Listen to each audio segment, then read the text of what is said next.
In today's video, I want to show you how to improve your ball tracking. But first, I want you to understand the difference between ball tracking and ball recognition. So ball recognition is your ability to read the incoming ball. For example, whether the ball has underspin or topspin, you have to be able to read the penetration of the ball, how high or how low it's going to be, and many other things. Ball tracking, on the other hand, is going to be your ability to track the ball from the moment it's been struck on the other side of the court until you make contact on your side of the court. Now understand that ball tracking is connected to your footwork. So your ball tracking will suffer if you don't move your feet in accordance to your ball tracking. Another thing that you want to pay attention to is that you shouldn't sacrifice your stroke biomechanics in order to track the ball more intuitively. Let me explain that in a little bit more detail. So the easiest way to track the ball from the forehand, for example, is to be completely open, because we can track the ball face on.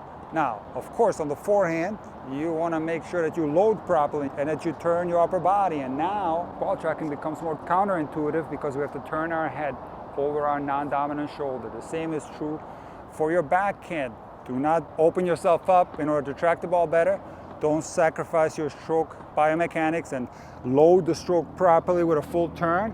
And you're going to have to track the ball with your chin over your dominant shoulder on the backhand. On the volley, on the other hand, ball tracking is a little bit more intuitive because we don't have to turn as much. When it comes to the serve, the ball is traveling so slowly as you toss the ball up, it's very easy to track. Of course, there are many different serve styles, and the position of your toss arm will determine how your head is going to move. So if you toss more to the side, your head is going to track the ball to the side.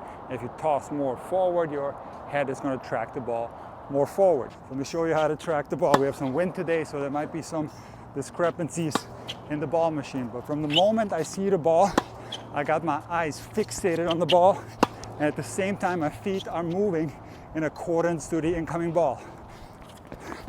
So there I recognized the ball was a little bit deeper. I was tracking it like a hawk and moving my feet accordingly. This ball is a little bit shorter. And again, I tracked it and I moved my feet. There's another short one. And guys, I got my eyes fixated on the ball, and I just make sure that as I'm tracking it and collecting information from the ball, that I'm moving my feet the whole time. I'm gonna try a couple of backhands. It's gonna be the same thing. I'm gonna watch that ball like a hawk. I'm gonna make sure my biomechanics are in check and that I load my body properly and just track and move in accordance. Guys, another great way to improve your ball tracking is to play with a racket that has a smaller racket head size. The average racket head size is 100 square inches, and this Saber from Functional Tennis is 37 square inches. Now the great thing is that Functional Tennis produced Sabers for different levels of play. So here's the Saber Mid, which is 300 grams and regular length. Here's the Saber Light, that's 265 grams. And here's the Saber Junior, that's 240 grams and is also shorter than the standard length. So guys, what ends up happening when you play with this racket is that you have to focus on the ball more intensely. You have to watch the ball more precisely, because obviously it's going to be a lot easier to miss-hit the ball or to frame it. So this is a phenomenal way to improve your ball tracking.